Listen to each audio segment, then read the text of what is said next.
Welcome to the Fitness Directory podcast. This is our first episode and I'm welcoming Adam Moussa from the Moussa Method. Happy to be here. Thank you for having me on. No worries at all. It's been great to have you on. So our standard question that we always start with is, what sparks your passion for fitness in the first place? How did you get started? I mean, this goes back 12 years ago. Well, I think I started training when I was like, I want to say 15 or 16, give or take. Okay. And I never used to be like this or in the training or anything like that. I used to build computers. I used to be into IT. I wanted to go into script and software. That's what I wanted to do when I was younger. But I was actually forced into training. I was forced for the first couple of years. Because I was bullied a lot in high school, so my attendance was like, I think 40 or 50%. I skipped school, I skipped PE, I skipped everything. The only thing I did well in school was IT. I got 4 A stars. Wow. Everything else was E's, F's, U's. Failed everything. But I left school and my friends were like, you kind of just need to maybe change. I was like, you're right. So bearing in mind, back in the day, I had like long curly hair, Egyptian hair, glasses, completely different. So I ditched the glasses, got contact lenses, and my friends sort of forced me to go to the gym. Okay. And for the first 2 years, I hated it. Do you want to shout out this friend? Shouts to Kyle. Shouts to Kyle, Ipswich. But he forced me to go for the first 2 years.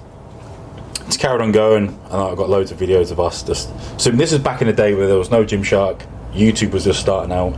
Like you couldn't find anything. Like if you wanted to find out how to do something, you go into a forum. There'll be a bunch of people just Reddit talking. Or whatever, yeah, there's people just not knowing what it is. Trial and error. But ended up starting to train. Got good at it. I think by the time I was 18, I had like. Bear in mind, I used to quit every job I didn't like. And again, everyone seems to think I'm this like hard-bodied person. I'm not. If I didn't like a job, I'd quit. Okay. If it didn't suit my training, I'd quit. And it kind of got me kind of addicted to it. If it didn't fit my meal timings, I'd quit. It's like a discipline, a religion, yeah. Exactly. Until a point where I was working in the call centre. I remember very clearly. I came in one day and I used to be that guy who used to call you at 6 in the morning to try and sell you something. Oh, okay. And a guy told me to kill myself like 6 in the morning, the first thing, boom. And I was like, yeah, I ain't doing this no more. I ain't doing this. So literally I quit my job that next day, got my PTF qualifications come through, and then worked in Pure Gym for God knows how long. Oh, okay, Pure Gym. love a Pure Gym. I'm sure you learnt some fine lessons in the fitness industry from Pure Gym. Yeah, I think it's like trial by fire. I think you have to go through that sort of that part in your PT journey to then sort of progress from there. Because after that, put up with and what you will not put up with. Exactly. And then after that, I first moved to London in 2020 to work at Gymbox Bank. So worked there for a little bit. Noticed the total different atmosphere than it is to a Pure Gym. It's very dog eat dog. I'll be honest. Like didn't expect it. And you've gone from your call centre job to a call centre job in the gym. Exactly. Basically, and it was like dog eat dog. Did not realise that, and it chewed me up and spat me out again. So I mean, okay, so that's a brilliant start to kind of getting into fitness. You obviously had to, find yourself, find out who you wanted to be. You know, you were sick and tired of being bullied. Your friends kind of giving you that motivation, took you under his wing and tried to push you into something that, takes your attention, discipline, and, sets you up for life.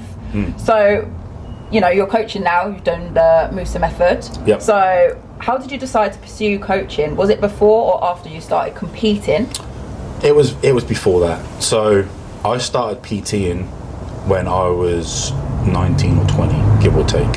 And it was kind of just something I was like, I know I'm good at it. Everyone says that I'm good at it. So I was like, let's just see what we can do. And I'll always stand by this. Because I was good with computers, it's the same as the human body. You find out how it works, find how it ticks, and then realistically you can figure out most things. You diagnostic check it, you can sort of figure out things a lot easier.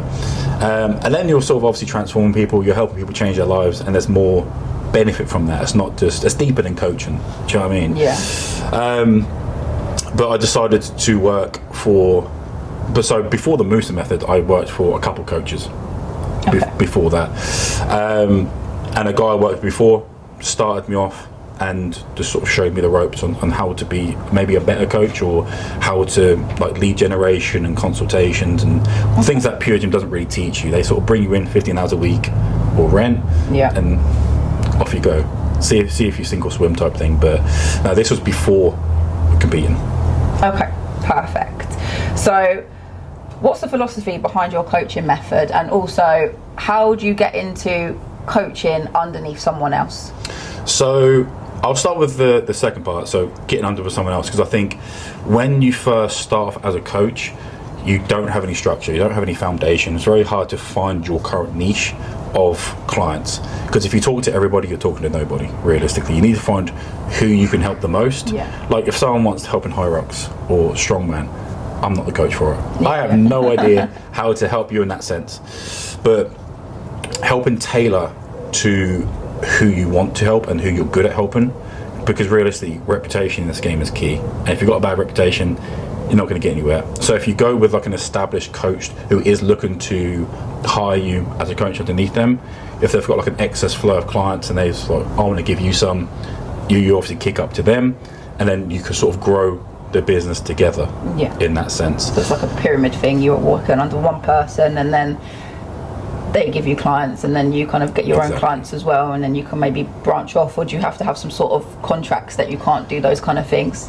Most people get you signing contracts. So the last few times I did sign contracts, and normally they do state, obviously it's at their discretion, within 6 to 12 months you can't talk to X client, or you can't take clients. Some are discretionary, where they go, if they want to go with you they can, because obviously you've built a rapport with them.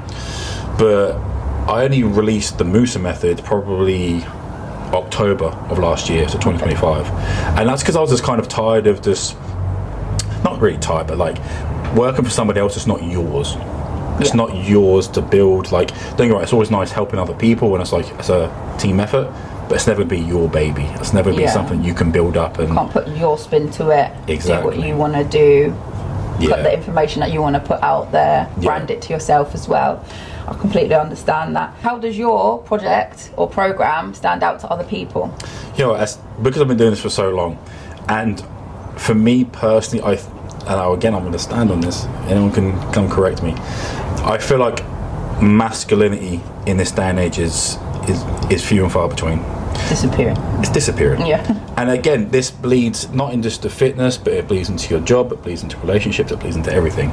So with the Moussa Method, it's a case of, I've been doing it for so long, and we have a formula for young guys and older guys to be able to get to their goal, whether that's building muscle, if it's cutting down, but it's having that confidence to take what's yours.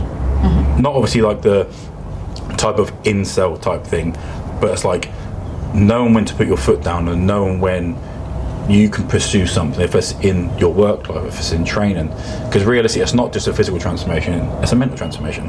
And when let's be honest, when you feel good, you look good, and it sort of bleeds. Exactly. Like if you want that promotion, why can't you go for it? You've just lost 50 pounds. Yeah. You know, you can do anything you put your mind to, but it does come with a work ethic. And this is really important actually, because there is a kind of demasculation of men, and it's almost like, I get that, you know, men's health and stuff like that is very, very important, but we've almost gone too far the other way, where we're like, okay, but you know, it's okay to be like that, and now they've got too soft kind of thing. So your method is kind of bringing back the mentality that if you feel good, you know, you can be ambitious, you can deal with these problems head on, and you can also go and do healthy things for yourself by going to the gym, sticking to your training as a discipline, rather than kind of going off the rails. It's also that kind of thing too. And it's having the community as well, because obviously we want guys to be able to talk to guys. We want everyone to be able to talk to each other and be vulnerable. Like, I think it is masculine to be vulnerable.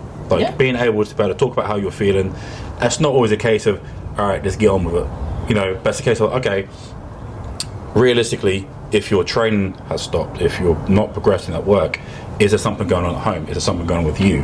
Is there something you can find a solution to? And it's good to have a community of guys that can just talk to each other and be like, right, guys, I'm not really feeling too good about X, Y, and Z. How can I get over that? As opposed to, oh, I need the spot in the gym. Or, you know, it's building a community base where you can bring that masculinity back, but also you haven't got to be an arsehole about it either. Exactly. You know, you can have it all. You don't have to pick one or the other. Yeah. And it's not even who's the biggest guy in the room either. You know, they're all. It's an even playing field that you're providing. So that's really brilliant. So how do you keep yourself motivated and your clients motivated? I'll be honest, and I'm very transparent to my clients. I'm not always motivated. I'm just like it's unrealistic. Everybody else. I'm like everyone. Like most days, do I want to go to the gym? No, I don't want to. You know, but it's a case of the motivation will dip, but discipline will stay. So the habits that you build are the ones that are going to be pulling you out the gutter every single time. Because especially with the brand, it's having a human aspect to coaching. Because a lot of people want to act like robots, and they think, right, you have to do this, and this, and there's no negotiation. Yeah. It's nothing like that, but it's like, we're all human. I'm human. There's days I wake up, I don't want to get out of bed. I don't want to go outside. I don't want to talk to people. I don't want to communicate, but I have to. Absolutely. You know? But it's shown, like, realistically, you've got to lead from the front. And I won't tell my clients to do something that I haven't done or I wouldn't do, because I'm not a hypocrite. Exactly. You know? And like, there is a lot out there. There's a lot out there. I see a lot of people saying, you need to do this, and this is the best way. I'm like, you haven't even done it yourself. You wouldn't even do it yourself. Yeah. You know, people say, oh, I'll do absolutely anything for this, and like, wake up an hour earlier, do this, and this, and actually, you know, but that's fine as well, because you'll find a lot of people, they will say, I would love to do this, I'll do anything for this, but when it comes to doing the hard work, not willing. They're not willing to, and that's absolutely fine. You didn't want it as bad as you thought you did. But just be open and honest about it. Exactly. Be okay with that, and then move on. You know, and training's not for everybody. And I say this like all the time. Like, you don't have to have a whole life of training. You can have a balance to it. Again, you can go to classes once or twice a week and feel good. It can be a social event. Like, not everyone's a bodybuilder like me. No. Not everyone wants to do what I do, and that's fine. But it doesn't have. There can be some balance to it. Yeah, absolutely. I mean? And how much of it do you think is food compared to actual training? Food, I'd say, is 80%. Yeah. Anyone can go beat himself in the gym for 2 hours. Anybody can.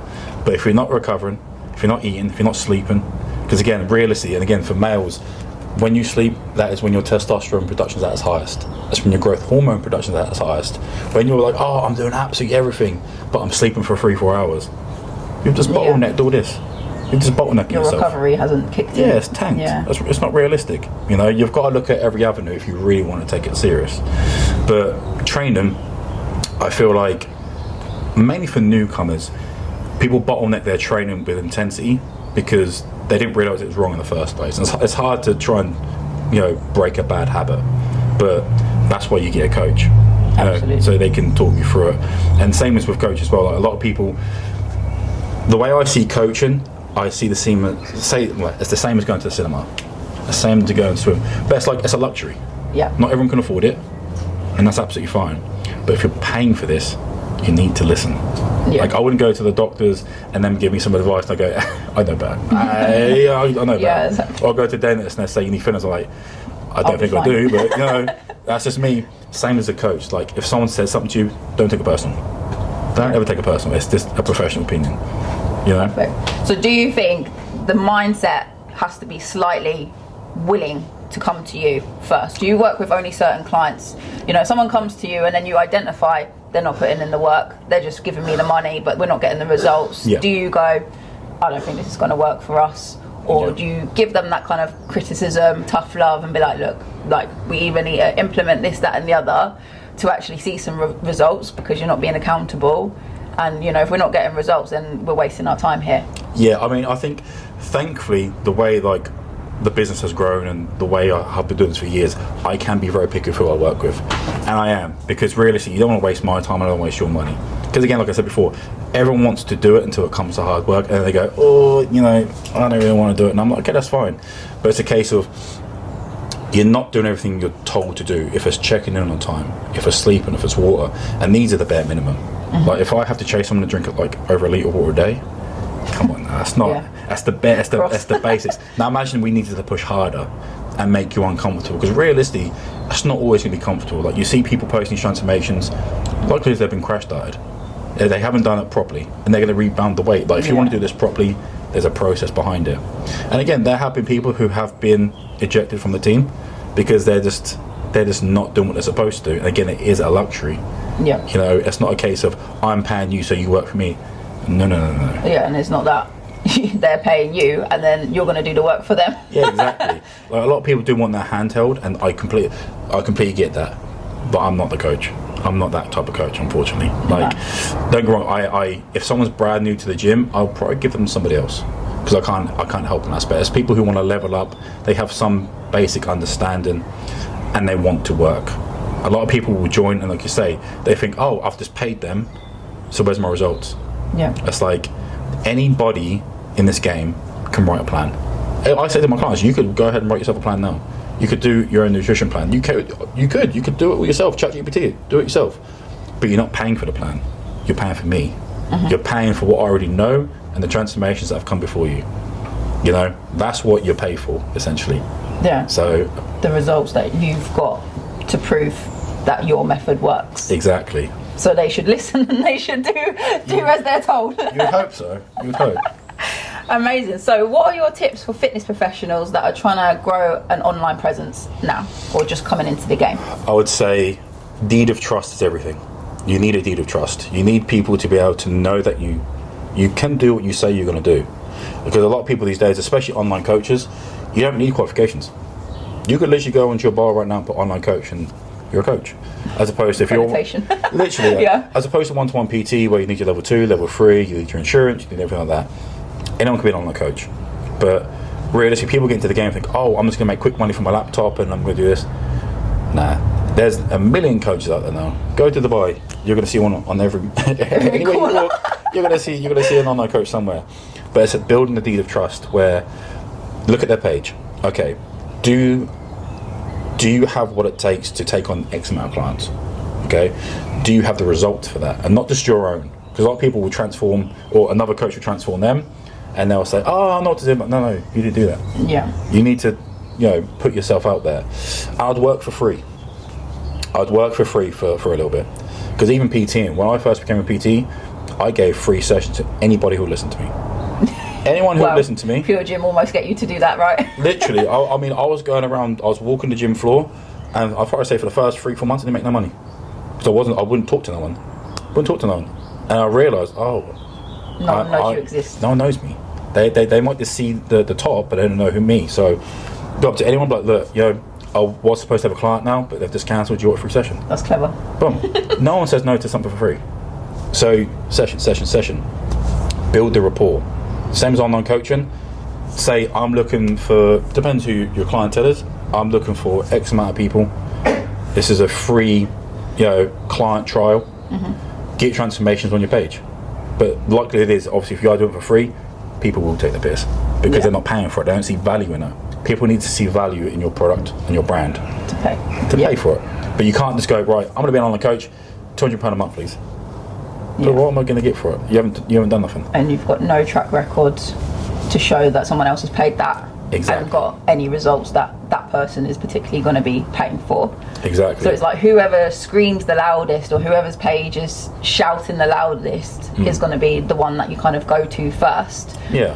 But, sometimes I just think there's a lot of noise, isn't there? There's just a lot of noise, and you think it's almost off-putting in some ways. I mean, there's so many coaches out there, but it's like, for example, if my clientele is males from the age 19 to say 50, and then a woman who's postnatal, who's 45, comes to me, she might just be like, look at my page, go, well, this is nothing. This is not me. These are a bunch of dudes, So it's like, it's knowing your clientele and knowing if you can help them or not. If you can't help them, send them to somebody you know can. Yeah. Because everyone's doing, again, like tons of long form content, short form content. Everyone's just trying to get out there, but you need to showcase yourself. Absolutely. And this is where I was going to ask you. You actively compete still. So that's obviously, you are showcasing that you do this, you get good results, and you obviously win trophies, or you compete to showcase your work on yourself. Yeah. I mean, that gives you incredible credibility. And is that what you think might also tip the coin for people coming to you? You know what? I used to think that a lot, but over time that has changed, because my demographic, I bodybuild, but my demographic isn't bodybuilders. Okay, that's interesting. Yeah. So I do it for the love of the game. There's no money in bodybuilding. There's nothing. Passion. Yes, it's passion, and it's ego. It's all ego. Knowing you beat somebody else and you're better than somebody else, and that's just the competitive nature of it. But for me, I'd probably say 95% of my clients are lifestyle. regular people. Just want to look good. Ibiza, Marbella. Exactly. Wedding preps, photo shoot preps. We've got a team photo shoot in April. Like, people, just regular folk, 9 to 5 jobs. Just want to look better. Just that. Because I'll be honest, like, I have coached athletes, but my enjoyment comes out of lifestyle. Yeah. Because I'd rather be the Because then it's more realistic, like, you know that they're not going extreme where they're having to cut and have, like, no, you know, calories. Yeah. They can kind of maintain eating out at the weekend if they want to. Monday to Friday, they're back on it, have a little sneaky chocolate and pancake day just came and gone. So, yeah, I suppose it's probably nicer for you that you go one way, completely extreme, and then you see the lifestyle clients and you kind of help them along their way because you get into the shape that you're in, and then they're trying to just cut a bit of fat, you know, tone up a little bit and look good for certain occasions. Like there's a balance to it, you know. And like, I've got people who will be perfect Monday to Friday and they're like, right, on Saturday I'm going out on the piss. I'm like, that's fine, see you Monday. That's fine, you know. Make sure you stick to your spirits, diet mixes, go enjoy yourself. Obviously, if you have a whole bottle of Jack Daniels to yourself, that's a different story. But it's a case of they know that they need to put the work in. Because if they're like, oh well, this person looks like this, well, this person's currently doing an hour of cardio a day. You're not doing an hour of cardio. Do you want to do an hour of cardio? Because you can. Yeah, but they don't want to. But they don't want to. But it's a case of like, everyone's completely different, and everyone sort of realises that shift. Whereas for me, I'm either one or the other. If I'm on prep and bodybuilding, I'm all in. There's no background noise, there's nothing. But when I'm off and I'm in my bulking phase, I unfollow everything bodybuilding. Yeah. I don't watch it, I don't follow it, I don't care about it. Because I just don't want to see it no more. So, I know you spoke about how the bullying situation got you into fitness, but has fitness and your discipline with your bodybuilding and your diets and stuff kind of grounded you in any other situations in your life where you felt like you were going to kind of go off the rails or out of control? A fair few times. Because obviously I'm originally from Ipswich, so that is where I was born and raised, and bred. Not the best town, I'll be honest. But you know, there's been a fair few certain occasions where it's like bodybuilding has taught me more about myself than anything else in my life. And again, that has bled into my confidence in terms of business, like solo traveling, things like that. Like, you know, you can do it. If you really want to do something, there's no one on this earth that can tell me I can't do something. There's nobody. Invincible. No one can. In my head, I'm invincible, because if you can't back yourself, no one can back you. So you have to make sure, like, first and foremost, your head's screwed on and you know what you want. You know, it doesn't matter how long it takes you to get to that, you'll get there. Yeah. It's nice and easy. Eventually. You know, same as bodybuilding, like, not every show you're going to win. You know? But it's the consistency of it that you will eventually get to where you need to go. Absolutely. So how have you found the process of building a sustainable income in fitness from your coaching? I think at first it was a slow burner. It was very much a slow burner because I didn't realise what it takes to run a business. I think that's first and foremost because you are essentially running your own business, and not many people realise that or take it as serious as that. And I know I didn't. When I first started, I just thought, yeah, I'm just PTing people, I'm just taking money, blah, blah, blah, helping people. But then you've got to actually figure out, oh, there's a structure to this. There's time management to this. Exactly that. Oh, you know, I took a week off the gym. I haven't been training people. Okay, that's a week worth of money gone. You know, that's a case of figuring out the ingoings and outgoings and how to scale the business itself, because not everyone wants to be a coach forever. You know, people want to either scale it to something bigger like this, or they want to have coaches underneath them, or different, you know, everyone's got different goals. But for me, it was a case of like, I had to really lock in, because that was the point I was broke. I had no money, but I was the bottom to go up. I was at the bottom. I had like £50 in my account. I had to pay for my car, I had to pay for everything. I was like, we need to figure this out.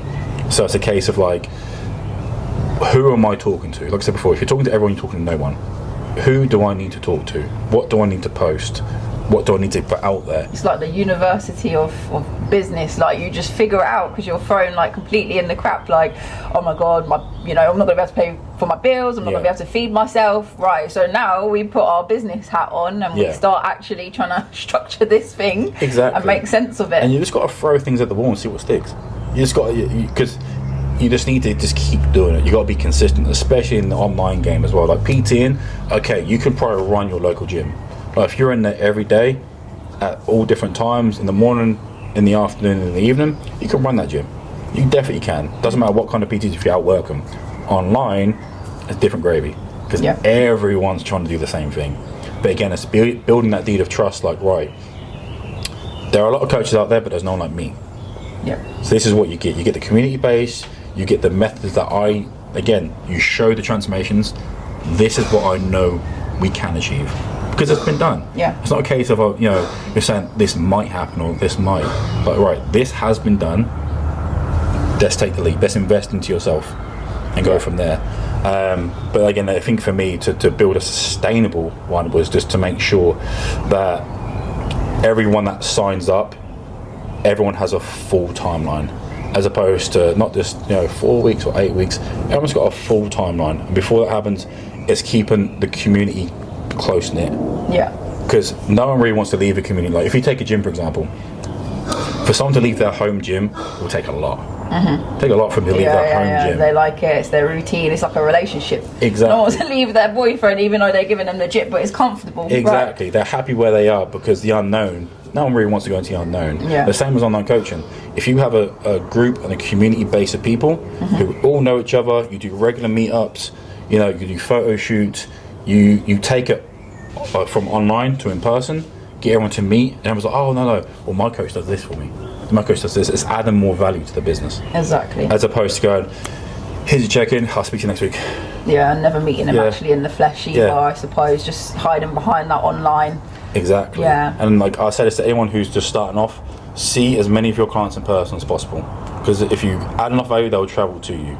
Like being here in Watford, like all my clients travel down to see me. We'll get a session together. Again, it's not a PT session, it's just training together, chopping it up, because again, you become a therapist at that point as well. Like people will talk to you about their problems.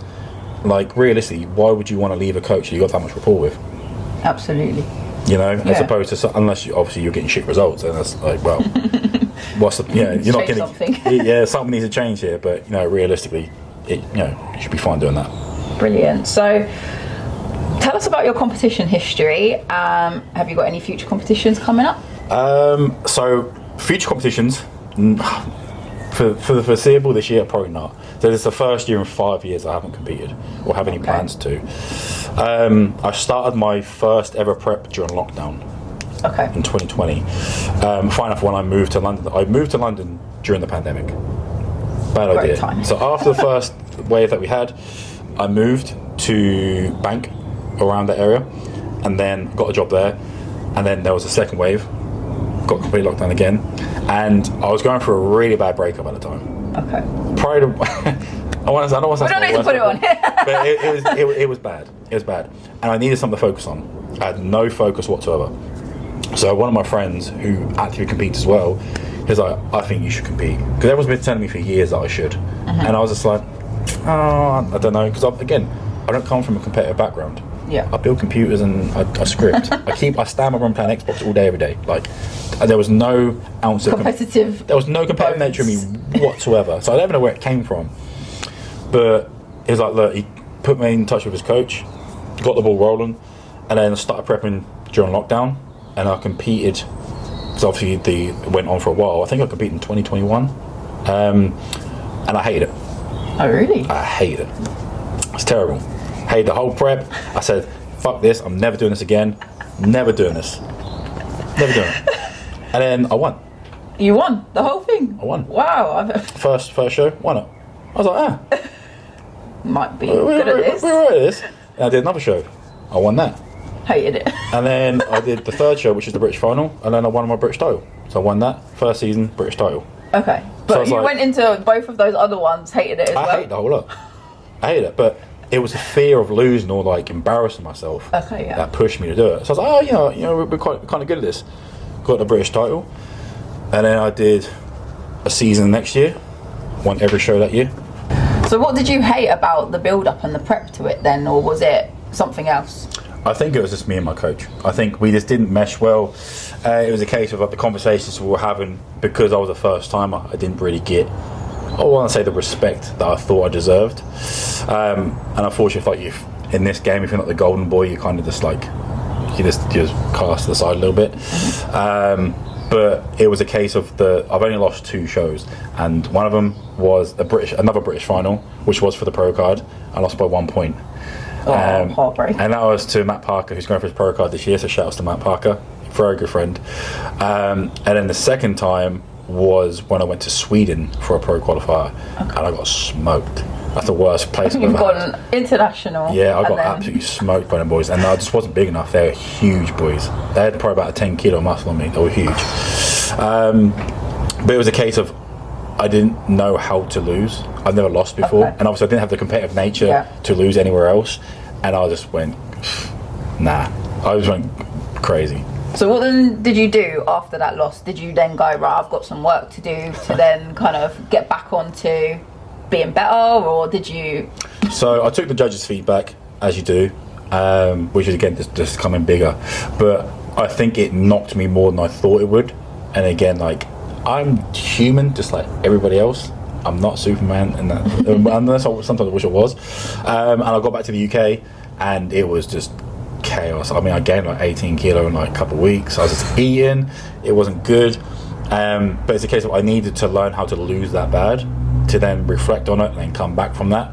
But I just know, like, next time I do compete, I'm going for the pro card. Like, that's the only thing I'm going for, because I got the British title in the first season. I didn't expect any losses, so I just thought I was just too good. Yeah. And then I was like, oh, there's people who then you got pulled back down. There's some people who are international and they don't mess about. They're built different. Yeah. They're very much built different. No, that's really, well, it's not good, but it's good at the same time that you've got stuff to work on, and because otherwise, what's the point? Like, if you go and you're winning absolutely everything, then where does it end? You know, it ends there. If you've got more things to kind of reflect on and to be better next time, and you don't know what these guys are doing behind the scenes as well, so you're kind of just comparing yourself on the day to the condition that they're in. So what I wanted to ask is, what are some of your biggest challenges you faced preparing for physique competitions, and how did you overcome them?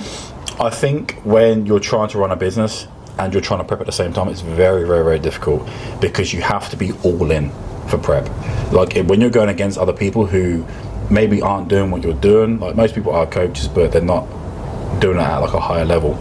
It's a case of trying to balance both of them, and social life and relationships and stuff like that. It's very lonely. It's very lonely, because unless you're with somebody who is in this same industry, who is an athlete as well, it's going to be a long day for you. It'll be a very long day, because when you've got to explain, you can't go out for date nights now, and you've got to do an hour of cardio in the morning, and then you've got to go train, then I've got to sleep, then I've got to get my supplements, and you've got to do everything. Everyone gets put on the back burner a little bit, and it does happen. It does happen to everyone. It's happened to me. You know, it's one of the things you can't control if you want to win, and that's why I say to anyone, if you're going into a competition to win, you're going to win. Like, you're not going to turn up. You don't want to come 3rd or 4th place. Anyone does that, I think, is lying. And I mean, if you are being truthful, you probably just shouldn't compete, in my opinion, because it's a competition at the end of the day. But I feel like the hardest part for me was business, because something had to give, something has to be taken away to put towards that. So again, like realistically, like, service does dip a little bit. You know, you'll get a bit more brain fog. You know, you're trying to sleep a little bit more. You've got more stuff to focus on. But then it's a case of, I'm thankful I have a good amount of clients that they're understanding. Yeah, they've been through it with me for years now, and they get like, right, he's on prep now. Let's go. But one thing I did realise, like, okay, standards need to still stay the same for you and for them across the board. But then again, when it comes to relationships, it's very difficult, because they want too much from you. They do want too much, and it's a case of you just have to be honest and just be like, look, for the next 12 to 16 weeks, I won't be able to give you as much time as I'd like. We need a break. I mean, most people, you got to take a step back from it, because stress it will kill your prep. Stress, like, will kill your body. It will show on stage as well. You know, you're going to hold more water, you're going to be more stressed. You go for a breakup, you're not going to be able to sleep, you can't eat. Like, you don't want that. You don't want to be doing that in general, let alone on a prep, when your body is what you're showcasing. Yeah. You know? It's crazy how, like, mentally, you know, your cortisol levels, your body adapts to your emotional stress. Yeah. So you can't have that whilst you're doing what you're doing, you know. So in terms of just how you would deal with it in general, like obviously you don't want that stress going into a prep. You don't want it to bleed into your work life as well. So it's a case of you have to think to yourself, is the goal bigger than what's the relationship? Because a lot of people, they might be dating someone, might seeing someone, but I know guys who their goal is to go to the Olympia. Their goal is to this high goal, and you just outgrow people in certain aspects. You know, like if it's terms of business or relationship. Again, for example, someone might want kids, you don't want kids, or vice versa. You have to tailor it to what your life is going to be like and where you can see that. I'm thankful that, you know, my close circle can see the vision. Yeah. They can see that, so we all want to go the same path. But there might be some people who you might be talking to, or you might be in business with or relationships with, and they don't get it. They want to pull you back down, but no, this isn't healthy for you, this and that. But it's your choice at the end of the day, you know. And if this is for me competing, and I'm going to say this, I don't compete because I like it. I compete because it's good for business, because it's the best way to get your face out there to a larger audience. It's your best way to go international as well. And a lot of people are going to see you and they'll be like, right, he has the work ethic to get to that physique. He has done the work for years, over a decade now. He must know what he's talking about to some extent. You know, kind of good at it. So it's like you're building that dealer trust there as well. Again, it always comes back to dealer trust. I have now built this for myself. I've built this for my clients. Now it's time for you. What can I help you with? You know, so it all comes full circle in some type of sense. That's good. That's good that you've got that kind of mentality, that you've got your why. Because I think without a why, everyone's just walking in the dark. You know, there's no purpose for anything that you're doing. And what you're saying as well about your friends and family having to be supportive of you and making some decisions to, you know, have conversations with people like, I don't think this, you know, friendship or relationship's going to work right now because I don't think we're on the same page. You know, those are really difficult conversations to have, but they're also so necessary. And I've had to do the same previously. Like, I played professional tennis and people didn't understand why I'm going to tennis training before school or before work or after work. I can't come out and play at the weekends because I'm not drinking alcohol. I've got competition on a Saturday. So being in fitness and having to make those sacrifices is something that people that are not in fitness just don't understand. And how have you found it kind of communicating that to people? Some people are more open to it. They're like, okay, I didn't see it from that perspective, and I actually, you know, I respect it. Especially when it comes to things like anabolic steroids and things like that. There's a massive like taboo subject on it. And realistically, again, I'm very open about it as well, but people say, oh, this is not safe, this is safe. My blood work is more healthier now than it was when I was natural. Because you look after yourself. Use it correctly. Use it correctly, you know. And in case I'm only doing this because I need to be competitive. And then again, everyone else is doing it, you need to make sure you're doing it. Make sure you look after yourself. If I went to the shop right now and bought some paracetamol and ibuprofen, and I didn't look at the instructions, and I took all of it, I'm going to have a bad time. I'm going to be in hospital. It's a case of just not overdoing it and knowing what I'm doing is for a short-term time. When I stop competing, boom, it's done. But exactly, I'm very thankful for my family back home.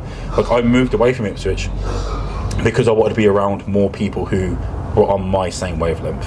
Because for me, like, I come from a very small town, everybody knows everybody. Don't get me wrong, I still have friends there, but when I moved to London, it's like, right, now this is time for me to be closer to more people who are doing better than me. Everyone's doing better, so it's like, all right, what are they doing? They want to help. Okay, let's see what they're doing, you know. And even back home, my mum, she's always been my number one supporter. Shouts to mum. She's always supported when I first started prep. Okay, she doesn't understand it, but she respects it. Can I help in any way? Cool, I want to help. You know, every show I've ever done, always there. You know, always on the phone, always there. You know, and it's a case of you need that in this type of industry, especially like imagine like you've got a partner who doesn't go to the gym. They don't do anything. They don't really want to better themselves, but you want to go to the gym. You want to feel better about yourself. And 9 times 10 that kind of clashes a little bit. If it's insecurities or whatever the reason is, because again, when you start looking better, you feel better. You know, when you enter a room, your presence is kind of more known in that sense. So being with someone who's on the same sort of journey as you is just going to skyrocket you as opposed to sort of pull you back a little bit. You know. Absolutely. So you're going travelling tomorrow, so I had to catch you and get you on the pod before going tomorrow. Can you tell us anything about travelling, or are you just having some downtime, trying to figure it out? I'm just going to explore more, because I was actually going to put something on my story about this as well, but like, I feel like, so last year I had more people who I know die than I would like. Guys who are same age as me, guys who are younger than me, and they all had goals. They all had aspirations. They all had businesses that they were going to run, and this is what they're going to open up, and this is what they're going to do. And then they didn't wake up the next day. So for me, it was like, my lease is coming to an end. I don't really like London anymore, so I'm going to go explore. You know, outgrown it. Exactly. So it's like, I have no problems getting on a flight by myself and just seeing what's out there. Because the worst that can happen is I come back home again. But I'm thankful enough with my job, I can take my laptop and I can go anywhere. And I think the world is too big to not explore. And again, it's learning things from different coaches around the world. Because again, there's definitely people that are doing better than me, and there are a lot better coaches than me at the moment. But it's learning from them, it's traveling to different places, seeing what's out there. Yeah. You know, and then at some point I'll come back to the UK here and there, and you know, take what I've learned from there and apply it. Absolutely. But for now, it's kind of just sort of just enjoy life, which is probably why I may not compete this year, just because again, if I do compete, that has to take the forefront. Yeah. And if I'm going to do it, I'm going to win. Yeah. I can't do anything else about that. No, sometimes you've got to just take the time out for yourself, figure out in here what's what, find out who you are. You know, the world is a much bigger place than London. Yeah. Bigger than the UK. There's a lot of problems here at the minute, so I can understand why you're escaping. Yeah. I would love to escape as well, but when you open other doors, you don't know where they're going to take you to. Yeah. So that's also really exciting, and you never know what's going to, you know, creep up and you never know who you're going to meet, and you know, you could be in the right place at the right time with the right business owner. You never know what sort of opportunities you can make in different countries around the world. And it's always good to have those type of contacts as well, just in case you're in that area again, or you know, you want to branch out, maybe open a business abroad or somewhere, you know. But I think staying here, it's good, but it's comfortable. Yeah. And I don't want to be comfortable. No, exactly. You've got to find comfort in being uncomfortable. Exactly that. You know, it is scary, don't get me wrong, but you're alive. Exactly. You know, it's good to be scared. You know, and I say this to anyone who's just joined the team or they're scared to film themselves in the gym. It's good to be scared. It means you care about it. Exactly. You know? So. Brilliant. So, can you give the audience one bit of advice? Be yourself. Always be yourself, because again, your personality will carry you through anywhere, whether that's in your relationship, whether that's work, anywhere you are in life. Always be yourself. The right community will find you. Again, find your village. The village will look after you. Yeah. Lovely. Perfect. Well, thank you so much for coming on, Adam. It's been such a pleasure. Thank you for having me on. Most businesses know that they need AI, they just don't know where to start. Nexa, your implementation partner. Right tools, right systems, tailored to your business. Get in touch with them at nexaautomations.ai.